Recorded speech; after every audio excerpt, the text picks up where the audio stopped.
Greetings and welcome to Lesson 8, the final lesson for INTL 644, the future of cyber in the intelligence cycle. As intelligence professionals, we need to have an international, if you will, a global view of cyber in the intelligence cycle.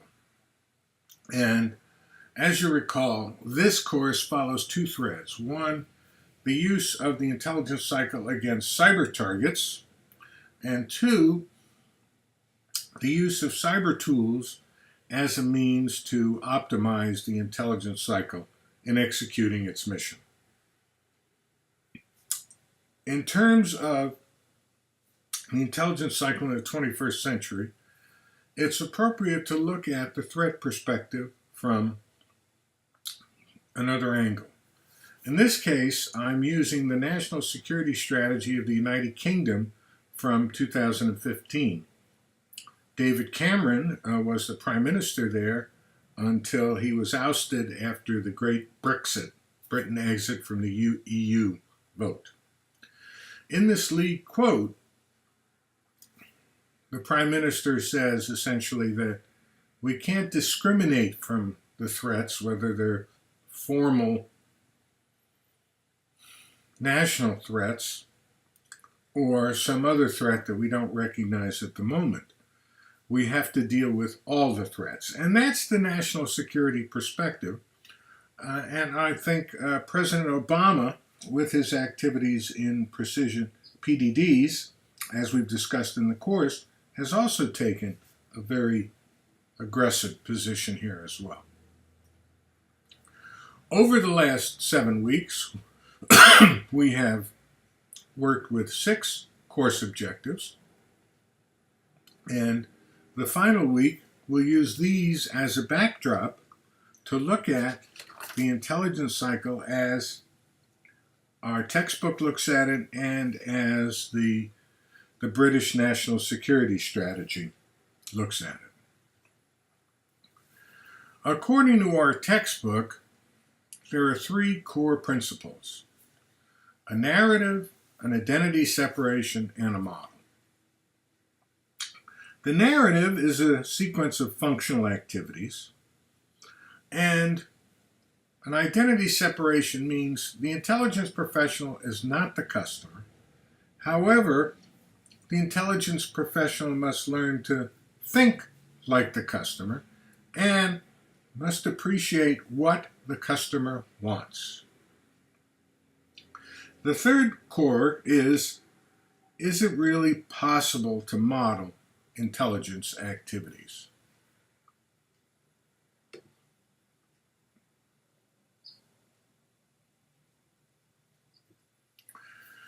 The roots of today's intelligence cycle go way back to the 1800s, and that was when was the first differentiation between the production and use of intelligence. The intelligence cycle we have today primarily owes its genesis to the Cold War. And of course, today in the 21st century, there are a number of key differences between our current situation and that during the Cold War. First, there are more than just 2 competing superpowers. In the olden days, there was the communists and the good guys. Today, that's not quite the case. In today's world, small nations or small ethnic groups can cause really big problems, and conflicts of religion and ethnicities that have gone back centuries have boiled up to the top, particularly in the Middle East, and are the result of a lot of conflict that we're involved in one way or another. And I think the third point to bear in mind about the model for today is that the intelligence community no longer has a monopoly on knowledge. We discussed that earlier in the course. Today's technology somehow has messed up a sequence because we have 24/7 connectivity and the ability to collect real-time intelligence. But as we discussed in the course as well, we have the challenge facing us caused by big data and the metadata thereof. Another interesting problem with a narrative is that the intelligence cycle components do not neatly map to specific agencies, and our world is just too complex for a simple narrative and a simple model. The identity separation, meaning the customer, the intelligence professional is not the customer. The world of today really needs to be where intelligence products are available on demand, that customer feedback is quick and products can be adjusted. Bearing in mind that customers often don't know what is available nor the specifics of what they want and need. And these first three bullets mitigate for some kind of web interface search activity where the customer can put in the parameters of what they're looking for and potentially describe the work product, and that search could then go into the inventory of finalized intelligence products, filter it by clearance and access, and send appropriate products in a Google search manner to the customer. The fourth point is perhaps the big data squared problem, where there is such a tremendous base of intelligence that the cumulative intelligence has a high degree of value itself. Such a thing would, two areas that come to mind in my view are situational awareness and how the situational awareness can lead to a common operating picture on both the friendly and enemy side. If you have input from real-time sensors as well as social media and can somehow consolidate that, it produces a superior product. Earlier in the course, you might remember I used the example of Waze, W-A-Z-E, the traffic app in the United States, whereby individuals report what they see. The planning and directing of intelligence needs to be both strategic and tactical, even though previously these are two different worlds in terms of format, in terms of depth, in terms of time to produce. And all intelligence must be maintained in an ethical and legal environment. From a legal and policy standpoint, privacy and in the United States, constitutional guarantees to U.S. citizens are very important in the intelligence operations of the future. We've also learned that constitutional protections of U.S. citizens can also extend to them while they're overseas.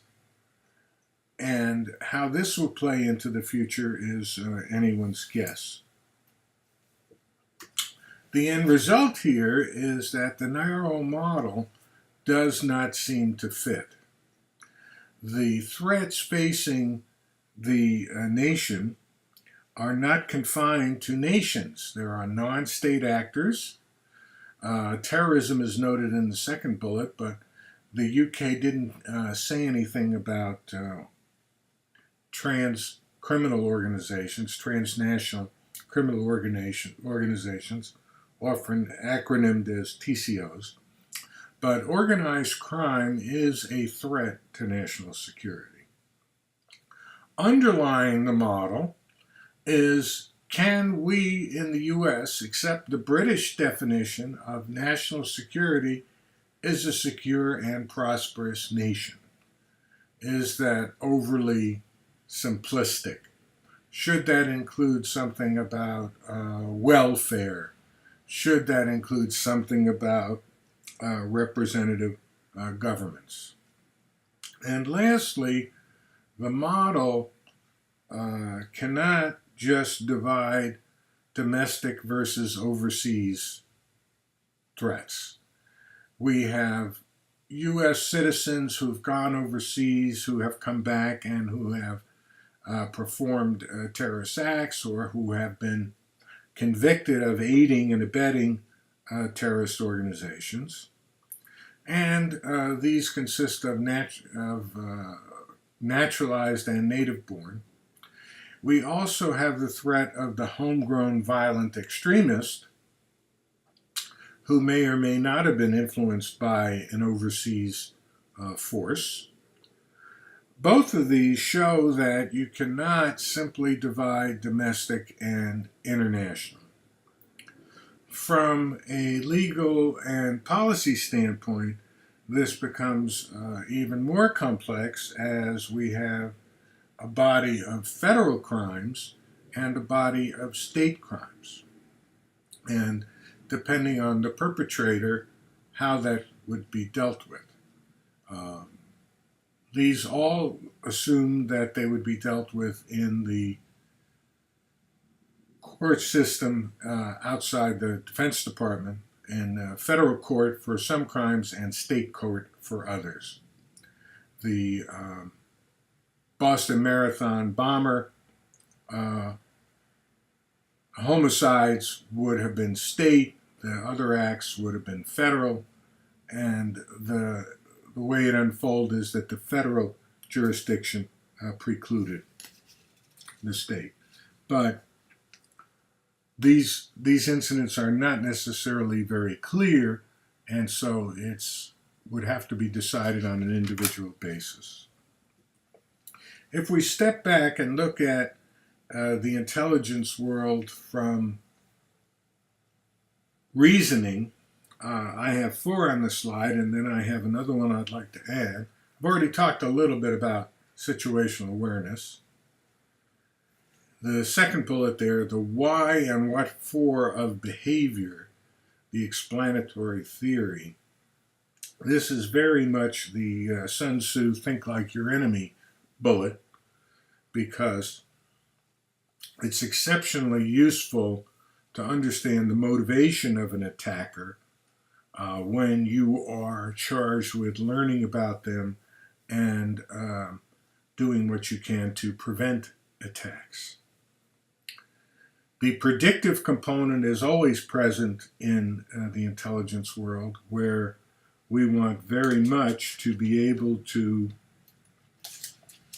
predict negative events so that preventative measures can be taken to mitigate their harm. And the 4th bullet here implies a long-term analysis in terms of technology, economics, and so on, so that future developments that may threaten the security of the nation are considered. Some of the things that fall into this bucket are the rise of megacities and the evolution of new forms of disease such as Zika, and how technology may foster the ability to develop biological or chemical weapons. I'd like to add a 4th dimension, which is recommendations and rationale.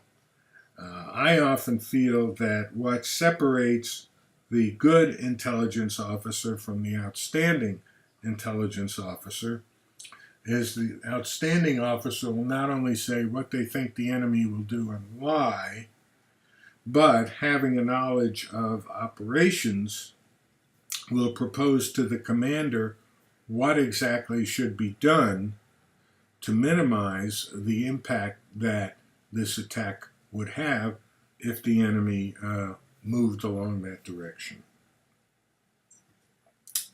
As a reminder, here is the intelligence cycle that we crafted in week 1.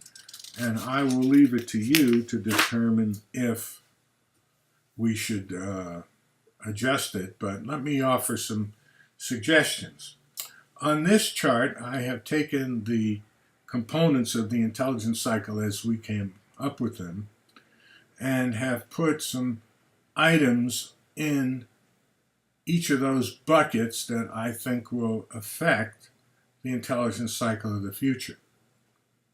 And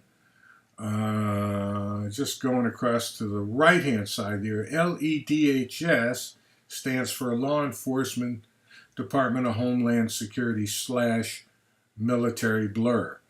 In other words, the blurring of incidents as to who has jurisdiction and who will be dealing with it. In our lessons in the previous weeks, I've talked about some of these things, such as the social media world for intelligence dissemination. I didn't mention it during that lesson, but the increasing availability of low-cost virtual reality is also an important factor that might find a home in dissemination. We've talked about in the collection bucket there, the Internet of Things. That was a highlight of our practical exercise last week. And the other acronym up there, Commercial Off the Shelf, talks about the use of various commercial products for military applications. And we have a variety of requirements that move from global down to tactical. And I talked about the nature of the missions and the locations. So as we look at intelligence success and failure in the cyber domain, we have to look at some of these points made in this article. One is that there has to be an acknowledgement of the cyber threat. Clearly, breaches in credit cards and the major internet outage experienced in October of 2016 are intelligence indicators that the threat is real and present. The intelligence community needs to understand that the cyber threat is not excluding the physical threat, but that the funding of cyber threat and countermeasures is critical to the defense of the nation, and that is not to the exclusion of physical security. The next to last bullet here, and that is Cybercom, the U.S. Cyber Command, commanded by the DERNSA, Directive NSA, may not be the vehicle for cyber defense in the 21st century in 10 years from now. At the current time, conventional wisdom is that you need a 4-star headquarters and you need service components. Perhaps the cyber world should be treated more like the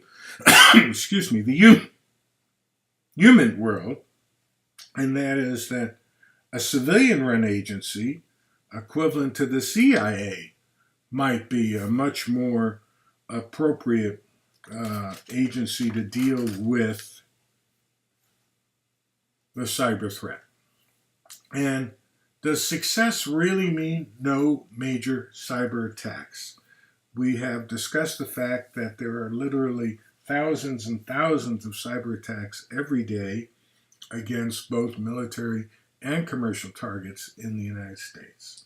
Would the absence of a major successful cyber attack for some period be success? And how do you square that against some of these under-the-radar attacks like Shady Rat that took so many years to discover? So, for your final forum questions, I have 2 for you. Critics of the intelligence cycle say it's a Cold War relic and needs to be dramatically revised. Do you agree or disagree? And the second question is, what were the 3 most surprising lessons you learned from the course? please pick one of them.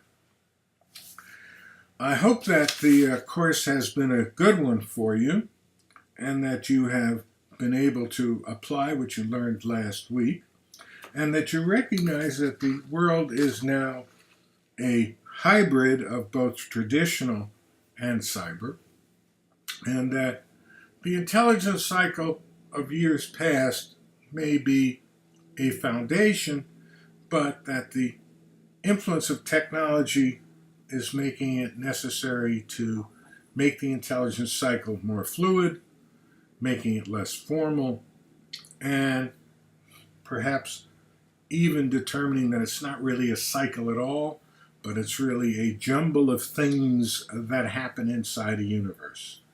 I hope that you have found the course thought-provoking and interesting, and I wish you well in your future endeavors. Thank you for your kind attention.